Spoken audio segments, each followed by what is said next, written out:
identificación es un paciente masculino de 72 años que ingresó el 3 de abril. Como antecedente era un paciente hipertenso, medicado con losartán, carvedilol, diabético de larga data. Motivo de consulta, ustedes están avanzando semiología, en el motivo de consulta se puede anotar como refiere el paciente, como él les dice, o la mayoría de las veces, o los médicos anotamos con términos médicos. En este caso se anotó como motivo de consulta alzas térmicas, disnea, astenia dinata, cefalea, mialgia y artralgia.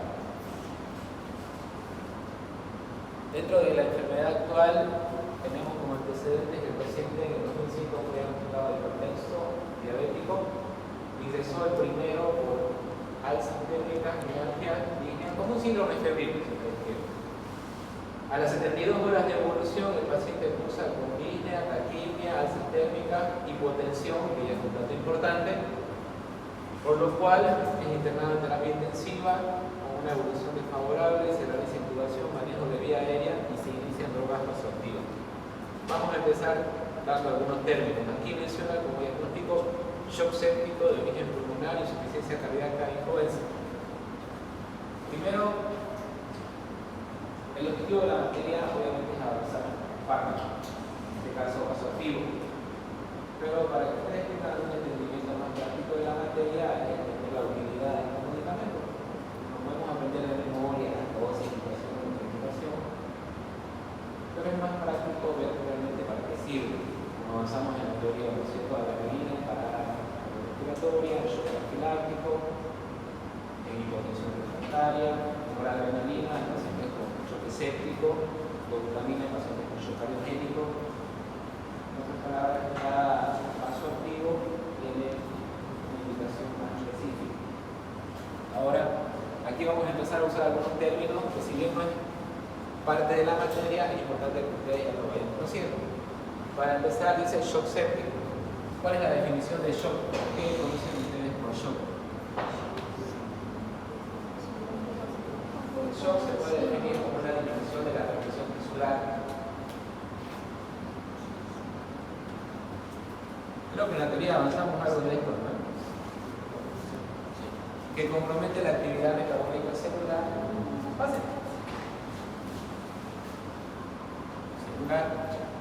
y la función orgánica. Inicialmente puede ser reversible, pero si no se tiene un manejo adecuado pasa a ser irreversible. Esa es la definición de shock, independientemente de la causa. ¿Cuántos tipos de shock conocen ustedes? Shock. Hipovolémico, distributivo, esto hablamos en la teoría, ¿no es cierto? Cardiogénico y obstructivo. El más frecuente es el shock distributivo. Dentro de este shock distributivo tenemos como causa el choque séptico, que es más frecuente, 60% de los pacientes que ingresan a terapia intensiva a causa de choque séptico. ¿Ya? Segunda frecuencia, hipovolémico, cardiogénico y obstructivo. Hablamos en la teoría que la causa del choque hipovolémico puede ser por pérdida sanguínea o no sanguínea, como ser deshidratación, cefalocidosis. El choque distributivo, como ejemplo, el principal choque séptico. En los dos lo que hay es una disminución de la resistencia periférica. En este de acá, obviamente, es volumen.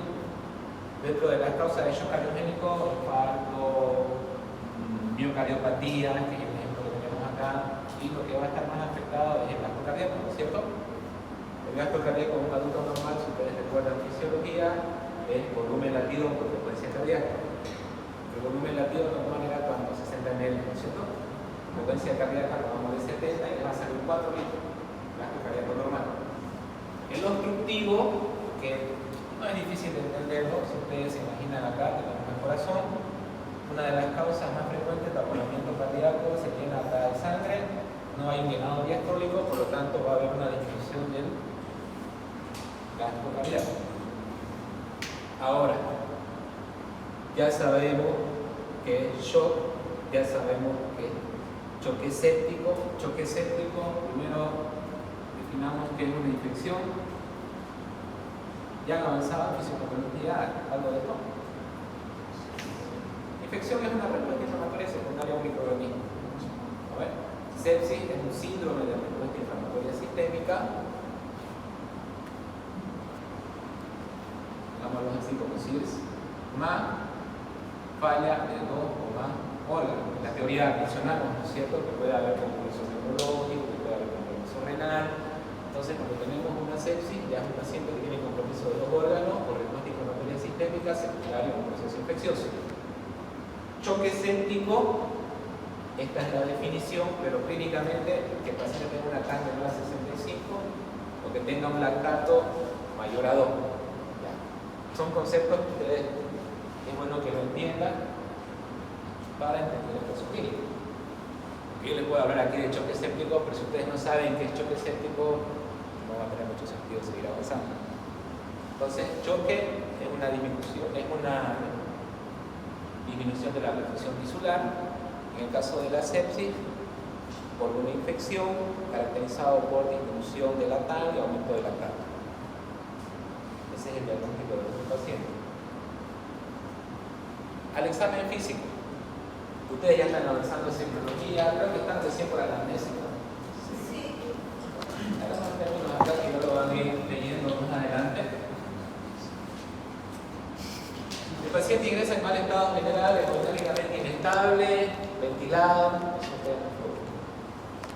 A nivel neurológico, bajo sedación, nosotros usamos esta escala de RASS, que es una escala para ver el grado de sedación. Si ustedes quieren, la investigan. Un RASS de menos 5 es una sedación profunda, pero lo que sí me interesa que lo aprendan es la parte que dice hemodinámicamente inestable, hipotenso, taquicardia, si ustedes quieren, en uso de vasoactivos. ¿Qué son vasoactivos? Son medicamentos que regulan el tono de la circulación. En este caso está usando noradrenalina a 1.2 microgramos por kilogramo hora. También van a aprender cómo se saca esa dosis. Y adrenalina a 0.3 microgramos por kilogramo.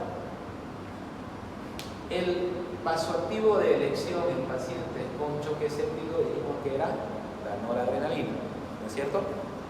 Y en pacientes con hipotensión refractaria, como segunda opción, cuando no responden ya a este vasoactivo, tenemos la adrenalina. Su indicación de elección, ¿cuál era? Parada cardíaca, shock anafiláctico, hipotensión refractaria. Aquí se está usando la dosis de infusión continua por la hipotensión, que este paciente no subía su presión arterial. Esta dosis de 0.3 microgramos por kilogramo hora también se llama gamma. Casi todos los autores dicen 1.2 gamma para no tener que decir microgramos por kilogramo, ¿no? Así que es lo mismo, ¿ya? Y acá es minuto, no es. Bueno, a nivel respiratorio, el paciente con tubo bronquial con fluido vesicular es la entrada y salida de aire a través del alveolo, eso lo van a aprender en semiología. Dice que estaba disminuido en el microgramos campos pulmonares con presencia de estertores crepitantes. ¿Qué es un estertor crepitante? Cuando el alveolo está ocupado por un componente, ya sea en este caso líquido, por trasudado o exudado, o sea, inflamación o por edema agudo del pulmón, cuando entra y sale el aire ya se escucha como un... Entonces esos son estertores crepitantes. Que el pulmón estaba acumulándose líquido. Ya lo van a aprender en semiología todo lo que es estertores crepitantes. La creatinina acá estaba normal. El paciente cuando entró está leucopénico, por protocolo, ya lo van a aprender en algún momento todo lo que es el protocolo sepsis, se pancultiva a todo paciente con un cuadro de una infección, ya que sea tipo de sepsis. Bueno, vamos a seguir con el caso clínico. Ustedes ya avanzaron en bioquímica, gasometría arterial, ¿no es cierto? En esta gasometría lo primero que nos llama la atención es que el pH está disminuido, el PCO2 está relativamente normal, es decir, entonces la acidosis es metabólica, tiene un exceso de base de menos 7 para tener un poco de óxido líquido, pero la gasometría también es hipoxémica, ¿no? Lo normal para un adulto es arriba de 85 a 90. Entonces esta paciente tiene una acidosis metabólica, pero esto ya está el paciente intubado. Los laboratorios, lóbulos blancos de 2500, la creatinina que entró estaba en 1.1, ha ido ascendiendo, ahora está en 1.6, y en su radiografía de tórax se ve infiltrado difuso en ambos campos pulmonares. Cuando nosotros ingresamos a un paciente a terapia intensiva, aparte de lo que ustedes ya han bien conocido, lo que es radiografía, electrocardiograma, laboratorio, nosotros usamos harto ecografía, ecocardiograma, ecografía abdominal, etc. ¿Con qué objetivo? Para tener una cuantificación no invasiva de lo que es el gasto cardíaco del paciente. Ustedes ya saben cuánto es el gasto cardíaco normal. Entonces nosotros usamos esta escala de acá de BTI, es una escala que nos permite cuantificar el volumen sistólico, digamos. Lo normal para nosotros es 21. No importa, no es necesario que se aprendan eso. Lo que sí es importante que se den cuenta que acá el volumen sistólico de este paciente está reducido, está en 28. Lo normal es 60, 70. Y se le hizo un gasto cardíaco y salió 2 litros por minuto. Lo normal del gasto cardíaco, ¿cuánto era? Mayor a 4, 5, ¿ya? Y que tenía una hipoquinesia global. Ahorita van a entender todo esto. Entonces, se le ingresó al paciente con los diagnósticos de un síndrome de distrés respiratorio agudo severo. ¿Qué es un síndrome de distrés respiratorio agudo severo? Es un proceso inflamatorio del parénquima pulmonar caracterizado por insuficiencia respiratoria y hipoxia. Se necesitan los siguientes conceptos para definirlo. Uno, que el cuadro sea mejor a una semana. Dos, que tenga infiltrado difuso en la radiografía. 3, que tenga una presión parcial de oxígeno reducida. Nosotros, y ustedes también lo van a ir avanzando en semiología, usamos lo que se llama PAFI. Van a escuchar hablar de esto. La presión parcial de oxígeno y la fracción inspiratoria de oxígeno. La presión parcial de oxígeno en este paciente, supongamos que era lo que salió, ¿no? Será 66. Y la fracción inspiratoria de oxígeno ambiente es 21%, que es lo que ustedes respiran ahorita, ¿no es cierto? Ahora, si ustedes a un paciente le ponen cánula nasal, el primer litro le va a aumentar un 24%, el segundo litro ya le aumenta 4% a 28%, el tercer litro a 32%, va aumentando un 3% por cada litro. Si le ponen mascarilla, aumenta 4% por cada libra. ¿Por qué es importante saber esto? Porque yo puedo tener un paciente que tenga una presión parcial de oxígeno de 100, que sería normal, pero si yo le estoy aportando una FiO2 de 40, de 50%, obviamente es un paciente que tiene un gran compromiso pulmonar. Por ejemplo, supongamos que el paciente tenía una presión parcial de oxígeno de 66 y le estábamos dando oxígeno por bigotera a 4 libras. 21, 24, 28, 32, 36%. Divídanlo entre 66 dividido entre 36%. ¿Cuánto les va a salir?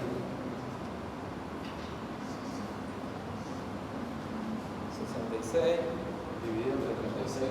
Esta es la FiO2 que nosotros le estamos dando al paciente, la cánula nasal a 4 libras por 100. 180. A ver. Sáquenlo para que no se olvide. No es difícil.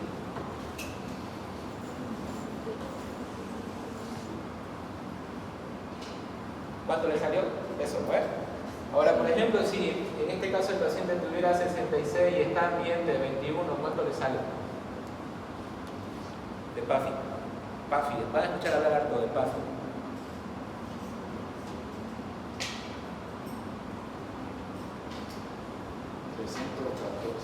Ya, está normal. Arriba de 300 es normal. ¿Ya? Entonces, 180 fue lo que salió en el paciente, hipotéticamente hablando. ¿Para qué me sirve esto? Para la otra definición.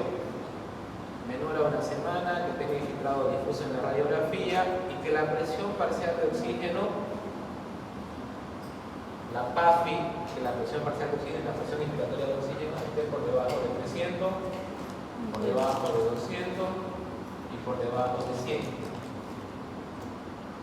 Leve, moderado, severo. Siempre ya saben que el paciente tiene un síndrome de distrés respiratorio agudo leve, moderado, severo, solo con la PAFI. Se tiene infiltrado en la radiografía y es un cuadro mejor a una semana. que el último concepto no sea por sobrecarga. Esa sobrecarga puede ser por sobrehidratación o puede ser por falla cardíaca. En este caso, este paciente entró con un distrés respiratorio agudo severo, quiere decir que tenía una PAFI por debajo de 100, severo. Un choque séptico, ya hablamos que es un choque, disminución de la perfusión tisular que compromete la actividad metabólica celular, en este caso secundario a una infección. Para que sea choque ya está con TAN menor a 60, lactato mayor a 2. Y aquí nos da una interrogante, que el paciente pueda tener una miocarditis séptica. La miocarditis séptica ocurre aproximadamente entre un 16 a 60% de los pacientes que tienen sepsis.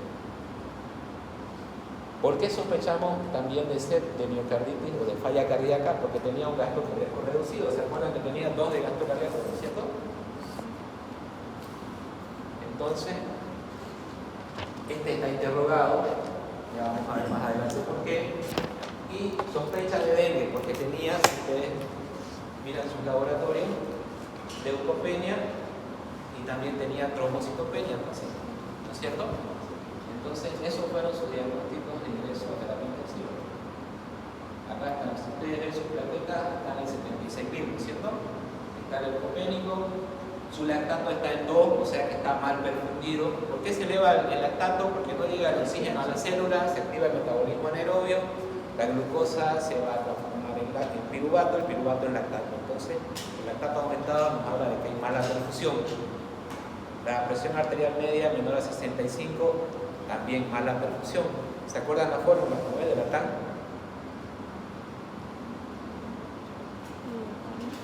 Sistólica menos diastólica dividido entre 3 más la diastólica. Lo normal es de 65 a 70. ¿Ya? Como les digo, yo puedo venir y hablarles solo de vasoactivo, pero prefiero hablarles orientado a un caso clínico para que ustedes entiendan realmente para qué les va a servir. Pero para eso también tienen que entender el resto de los conceptos. ¿Ya? Entonces, el paciente entró leucopénico, entró trombocitopénico, entró con un gasto cardíaco de 2. Es por eso que también se puso el diagnóstico de miocarditis interrogada, dengue interrogado. Lo que sí tenemos confirmado era el estrés respiratorio, que era severo, y el choque séptico. Ya esos conceptos se entienden. Seguimos avanzando. El tratamiento, en sí el objetivo de la materia de farmacología es eso, ¿no? La utilidad terapéutica, la interacción entre los medicamentos y los efectos tóxicos. Asistencia ventilatoria mecánica, no les puedo hablar de esto, es una especialidad, no hay mucho que decir. Lo que sí podemos empezar a hablar es acá, antibióticos. Ustedes han avanzado en microbiología con la doctora Chell, con la doctora Arauz. El imipenem, ¿a qué familia de antibióticos pertenece? Carbapenémicos. Es parte de la familia de los beta-lactámicos, ¿no es cierto? Específicamente a los carbapenémicos. ¿Cuál es su mecanismo de acción? Inhiben el entrecruzamiento de polímeros de peptidoglicano. Mecanismo de resistencia. La doctora Cheli me ha dicho que les he enseñado eso. Antes de ayer estábamos hablando. No importa, ya lo vamos a repasar. Acordarse que los carbapenémicos son antibióticos beta-lactámicos, actúan a nivel de la pared celular, cubren bacilos gram negativos, cocos gram positivos, cocos gram negativos, cura anaerobios, cubre casi todo. Son pocas bacterias que tienen resistencia intrínseca como la Tenotrophomona maltophilia, Burkholderia cepacia o algunas pseudomonas XDR o Acinetobacter que hacen resistencia adquirida, pero en general acordarse que son beta-lactámicos, que son de amplia cobertura. La vancomicina, ¿a qué familia pertenece? Glucopéptidos, ¿no es cierto? También actúa a nivel de la pared celular, pero no es el mismo sitio de los beta-lactámicos. Actúa a nivel de una proteína, de L-alanina, no importa. Glucopéptido, la pared celular. Y el oseltamivir es una antiviral, ¿no es cierto? Paso activo. Esto es lo que hemos avanzado durante la clase del día lunes. Avanzamos. El primero, la noradrenalina. La noradrenalina dijimos que actuaba sobre qué receptores. 3 receptores. ¿Cuáles eran?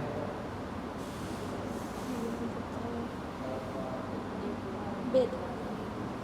tenga miedo a hablar. Alfa 1, bien. ¿Qué más? Alfa 2. Alfa 2 y beta 1. Dijimos que tenía una ventaja, ¿no es cierto? Que no actuaba sobre los beta 2, por lo tanto no producía tanta taquicardia y que no era tan arritmogénico como los demás vasoactivos. Entonces es por eso que es de elección en los pacientes con choque séptico. ¿Cuál era la dosis? El lunes hemos avanzado. 0.02 hasta 0.5 microgramos por kilogramo minuto. Está bien, hay que saber la dosis. A partir de 0.5 ya se considera una dosis alta, una dosis refractaria. Y nosotros, generalmente, ¿cómo es que le aplicamos en la terapia intensiva? Yo les dije, la presentación es de 4 miligramos. No importa, ustedes pueden preparar una concentración de 8 miligramos, de 12 miligramos, generalmente lo preparamos a 100 ml.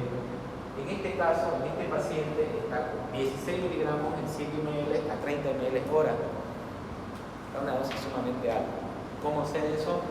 Ustedes sacan lo siguiente: 16 miligramos, que es la concentración del fármaco, vamos a poner acá concentración, lo divido entre la dilución, que son 100 ml,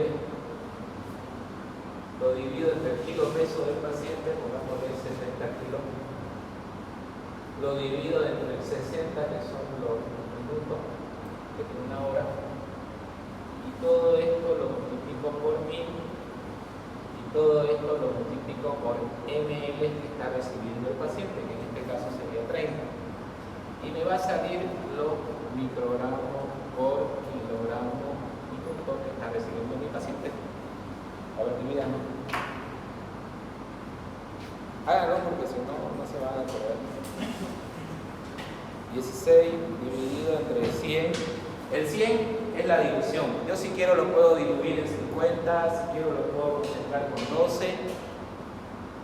Criterio de cada médico. ¿Qué hace la mayoría? 100 con 12 miligramos. Ahí está un poquito más concentrado. Entonces dividimos 16, que es la concentración, dividido entre la dilución, dividido entre el peso, 70, dividido entre 60, por 1000, por 30. ¿Cuánto le sale?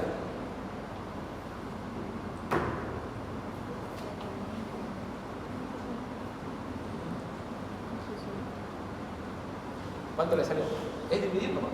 16, dividido entre 60, dividido entre 70, dividido entre 60, 1.14. Dijimos que era una dosis alta a partir de ¿cuánto? 0.5. O sea que este paciente está con una dosis sumamente alta de vasoactivo, de noradrenalina, ¿no es cierto? ¿Se entiende eso? Sí. Entonces, así sacamos las gramas, no es difícil si ustedes lo ven. Concentración, dilución, kilo peso entre minutos, que son 60 por 1000, por ml. Ahora, tomando en cuenta la misma fórmula, ¿cuántas gamma estaría recibiendo de noradrenalina? Concentración dividido entre dilución, dividido entre peso, por 60 por 1000, por ml. De adrena serían 10 dividido entre 100.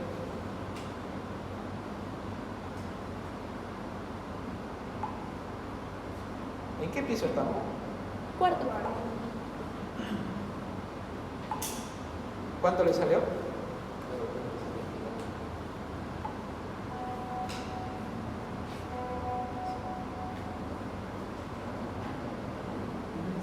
¿Cuánto le salió? A ver. Era 10 miligramos dividido entre 100, dividido entre 70, dividido entre 60, por 1000, por... ¿a cuántos ml está? 10. 0.23. A ver. Eso es una dosis alta de noradrenalina por situación, ¿ya? Y generalmente, como les digo, no es la primera elección. Casi no se usa en infusión continua. En este paciente estaba con mucha hipotensión refractaria, por eso se utilizó. Entonces ya sabemos la dosis de la noradrenalina, ya sabemos la dosis de la adrena, Y aquí nos menciona lo siguiente: todos estos dos de acá son aminas vasoactivas, ¿se acuerdan? Son aminas vasoactivas porque son derivados del aminoácido tirosina, la noradrenalina, la adrenalina y la dopamina. ¿No ven? Son agonistas adrenérgicos no selectivos porque actúan en varios receptores. Y también mencionamos otros agonistas adrenérgicos que sí eran selectivos, que no son catecolaminas, pero es inotrópico. Hablamos del isoprotenerol, que dijimos que no hay en Bolivia, que no se usa, y hablamos de la dobutamina. La dobutamina actuaba a nivel de ¿qué receptores?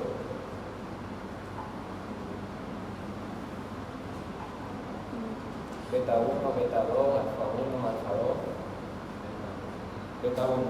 Y tenía acción inotrópica y cronotrópica positiva, ¿no es cierto?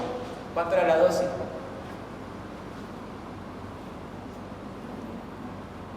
De la dobutamina. Tenía una ampolla de 250 miligramos y dijimos que la dosis varía de 2 hasta 15 microgramos por kilogramo minuto. Algunas literaturas mencionan hasta 20. En este paciente, ¿cuántos serían los microgramos o gamma que está recibiendo? A ver, sáquenlo. Es lo mismo, la misma fórmula. Concentración, 250 miligramos, dividido entre dilución, que sería 100 ml, dividido entre el peso del paciente, dividido entre 60, que es la constante, por 1000 por ml, que está a 10 ml hora. Entonces, 250 dividido entre 100, dividido entre 70, dividido entre 60, por 1000, 0,50 por 10. 0.59. Está una dosis bajita, ¿no? Si se dan cuenta. Porque dijimos que la dosis era de 2 hasta 15 microgramos por kilogramo minuto, ¿no? Entonces, aquí yo podría empezar observando que se le inició vasoactivos a ese paciente, pero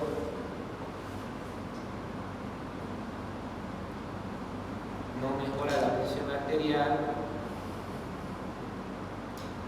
Se puede optimizar lo inotrópico, aumentar la dosis, ¿no es cierto? Hasta ahí se entendió.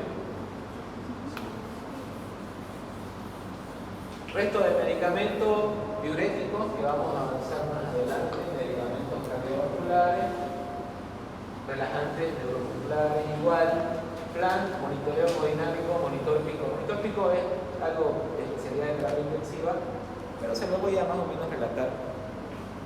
Nosotros cuando tenemos un paciente grave hacemos monitoreo invasivo, o sea que le ponemos un catéter en la arteria femoral y un catéter en la vena subclavia, y mediante termodilución determinamos un montón de datos fisiológicos que ustedes conocen, como ser gasto cardíaco, resistencia periférica, volumen latido. Igual se lo voy a mostrar ahorita para que tengan una idea.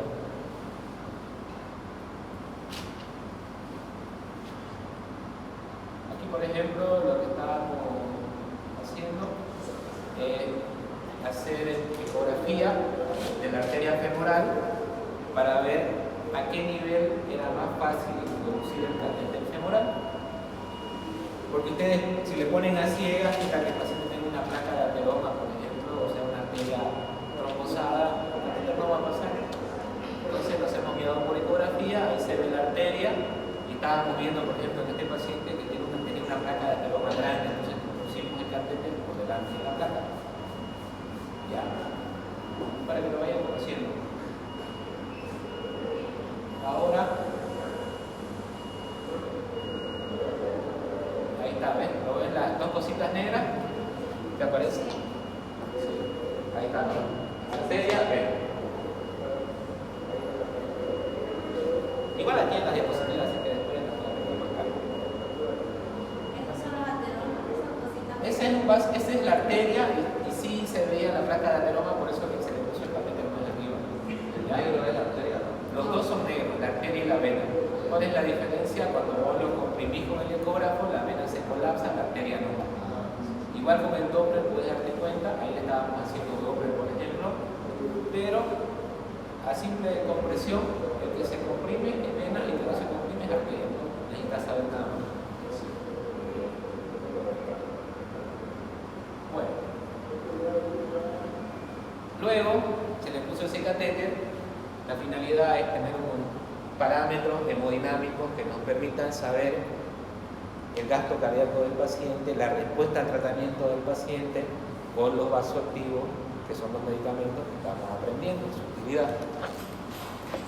¿Se acuerdan cuánto sacamos de hora? Una gama, ¿verdad? 1 microgramo por kilogramo de la arena, 0.2, y de la gota, aquí no. Aquí varía, por ejemplo, con el que sacamos nosotros. Seguramente cuando ya el paciente vieron que con esa dosis no estaba mejorando, se le fue subiendo la dosis, pero acá ya está con una dosis adecuada. Está con 8 microgramos por kilogramo minuto. Cuando ustedes lo vean las diapositivas ya más lento, con calma en su casa, aquí les da un montón de datos, es el monitoreo invasivo, por ejemplo, gasto cardíaco, les da fracción de eyección global, que es lo que trae la fracción de eyección normal, variabilidad de volumen sistólico, les da este LW, el agua pulmonar extravascular, les da el volumen, volumen torácico, volumen de fin de diástole, que es este de acá, volumen sanguíneo intramural, un montón de datos que si ustedes quieren lo pueden investigar. Lo más resaltante, para que ustedes conozcan, por ejemplo, acá, su gasto cardíaco cuando ingresó estaba en 2, ¿no es cierto? Ahora está en 8, está normal. ¿Qué hay de diferencia del manejo? La dobutamina. Cuando entró estaba con una dosis bajita, estaba casi nada, ¿no? 0.8. Con una dosis adecuada de dobutamina ya mejoró el gasto cardíaco. La fracción de eyección global, lo normal es la mitad de la fracción de eyección. Lo normal, la fracción de eyección es 55, lo global, lo normal es 25. Aquí ya está normal. Esto de acá, si ustedes quieren lo investigan, este es agua pulmonar extravascular. Esto me determina qué tan congestivo está el paciente. Y este es bien importante, la resistencia vascular sistémica. Eso en fisiología seguramente lo han leído, que se expresa en tinas. Lo normal es de 1200 a 1800. Aquí está en 1800. Está normal, pero con noradrenalina y adrenalina a una dosis sumamente alta. Y el gasto cardíaco,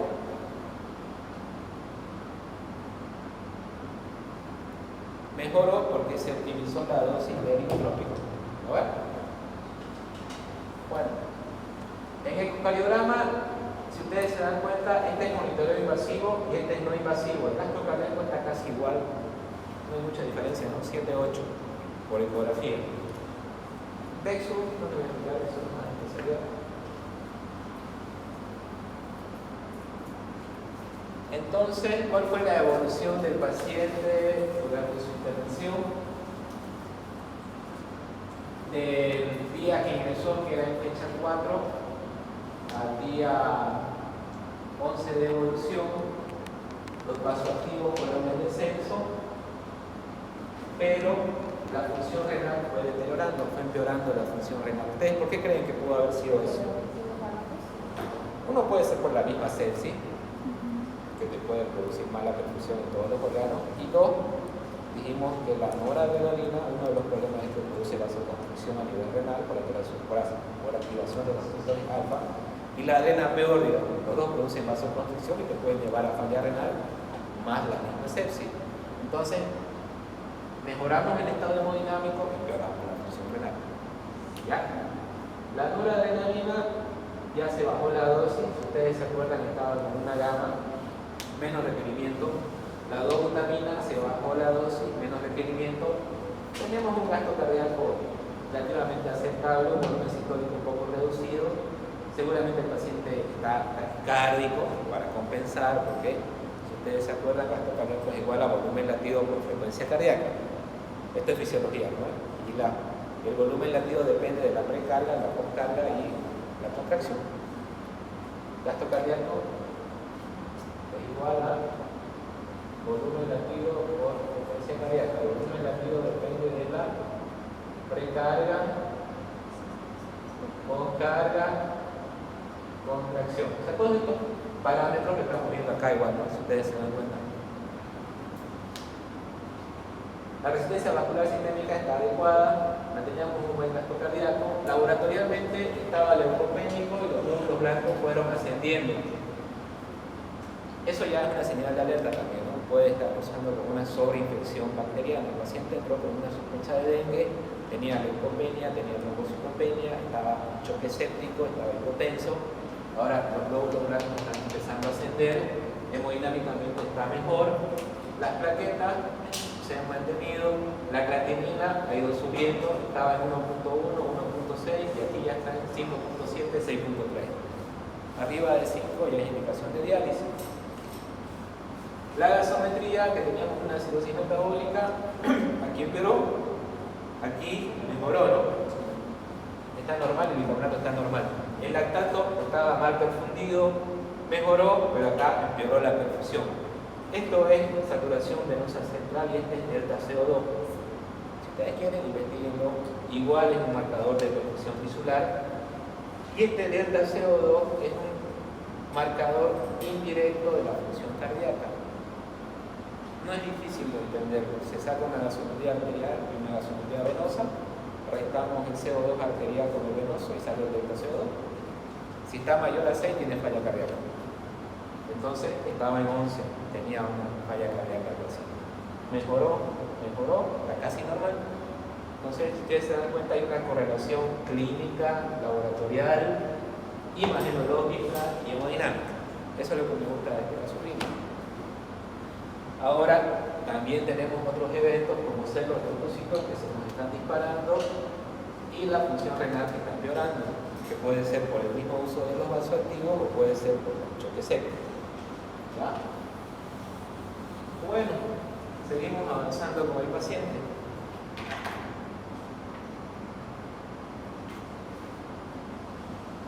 ¿Qué ocurrió posteriormente? En fecha 6 tuvimos un rescate biológico, hallamos una creciera multisensible, que tenía sensibilidad a varias terpenas, eso justifica los glóbulos blancos que fueron ascendiendo progresivamente. El estado hemodinámico del paciente, la adrenalina está en destete, o sea que ya se le estaba retirando. La noradrenalina estaba con una dosis de 0.2, ya le bajamos a 0.1. Y la dobutamina, que estaba en 8, le bajamos a 5, con eso teníamos un gasto cardíaco adecuado, un volumen sistólico adecuado y una resistencia vascular sistémica adecuada. ¿Qué ocurrió luego con el paciente? Lactato empeoró, los glóbulos blancos subieron, la vía lactea subió.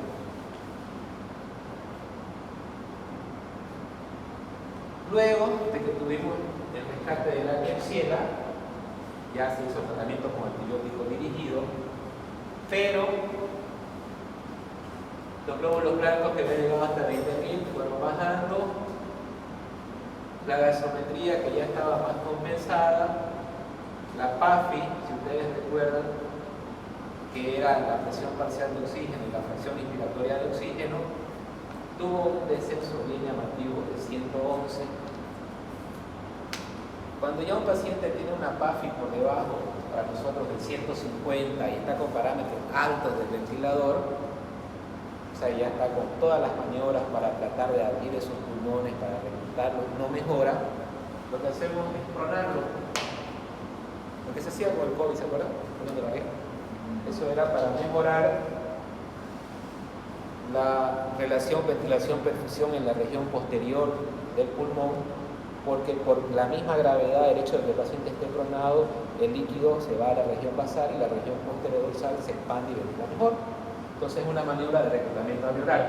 Tenemos un paciente que mejoró el estado hemodinámico, empeoró la función renal y empeoró la PAFI, tuvimos que pronarlo. ¿Cuál fue el problema? Que al mismo tiempo que ya empeoró los parámetros de oxigenación, ya tenía criterios de diálisis. Y tenemos un paciente que está de barriga, que está sedado, que está relajado, que no lo podemos supinar, porque si lo supinamos va a bajar su oxigenación. El prono generalmente estamos hablando de 72 horas que tiene que estar de barriga y que también tenía que dializar. Entonces, ¿ustedes cómo le colocan un catéter de diálisis a un paciente que está de barriga? pensar que no es endocrino. Entonces aquí lo tenemos al paciente, está de barriga, ahorita van a ver aquí su mano, su cabeza, esta es la espalda del paciente. Lo que hicimos fue colocar la cabeza el catéter de hemodiálisis guiado por ecografía con el paciente en prono. ¿Ya? Entonces ahí estábamos viendo por dónde ingresar, ya vimos más o menos la vena que tenía un buen acceso y se le puso el catéter con el paciente pronado. Que la verdad que no, la literatura no lo describe. Bueno, se alcanzó a colocar el catéter, el paciente empezó a realizar las sesiones de diálisis, la urea que estaba en 200, normal, empezó a normalizarse, y con el reclutamiento alveolar, la PAFI que estaba en 116, 330, normal. El lactato que llegó hasta 3, normal. Ya no está con nora, ya no está con adrena, solo está con 2 puntas, una dosis bajita. Tiene un gasto cardíaco de 7, normal, un volumen sistólico de 70, normal. Y los glóbulos blancos ya se normalizaron. Excelente.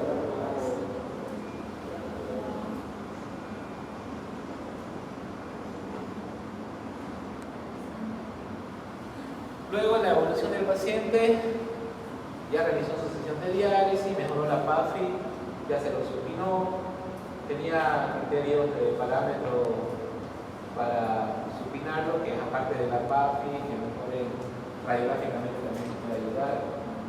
Los glóbulos blancos ya están normalizándose, la creatinina está normal, la dobutamina está a una dosis bien bajita, el gasto cardíaco está en 9, el volumen sistólico está en 37, está casi todo yendo bien. La dobutamina luego ya se le retiró, mantenía un gasto cardíaco normal, un volumen sistólico normal. Luego ya se le hizo un electrocardiograma transesofágico, comparándolo con el de su ingreso, no reportaba, ya se veía un ventrículo izquierdo ahí, en este caso el ventrículo izquierdo es el de abajo, tiene una buena contracción, muy diferente a cuando ingresó.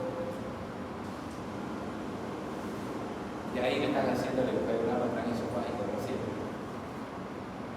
Luego, como ya tenía buenos parámetros de oxigenación, se le hizo pruebas de ventilación espontánea, se intuba al paciente en fecha 15, estamos hablando de más o menos unos 11 días de su ingreso, ya está sin inotrópico, sin vasoactivo, sentado en su cama.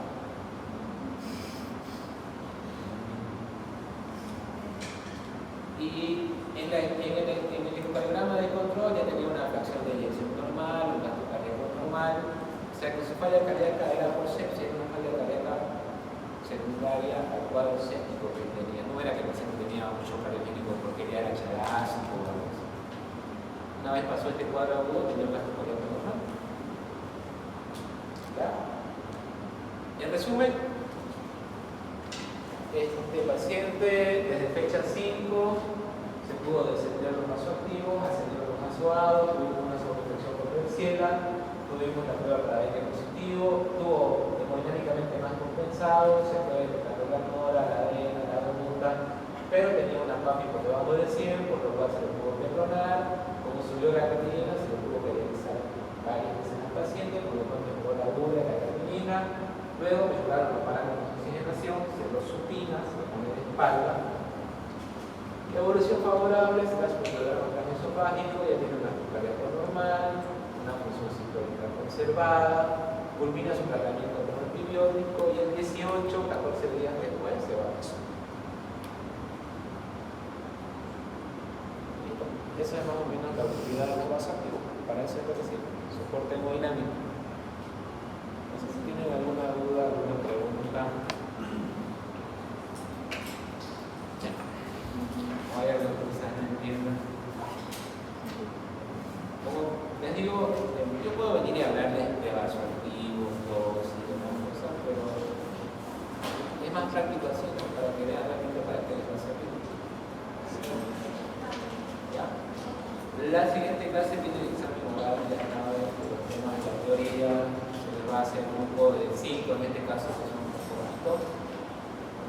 La intención es que ustedes un poco es que lo voy a pasar nada. ¿Ya?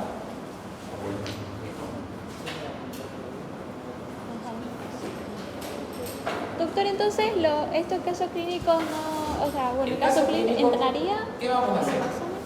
La siguiente clase tiene el examen de la teoría. Sí. La siguiente práctica va a ser ya la utilidad del vaso activo.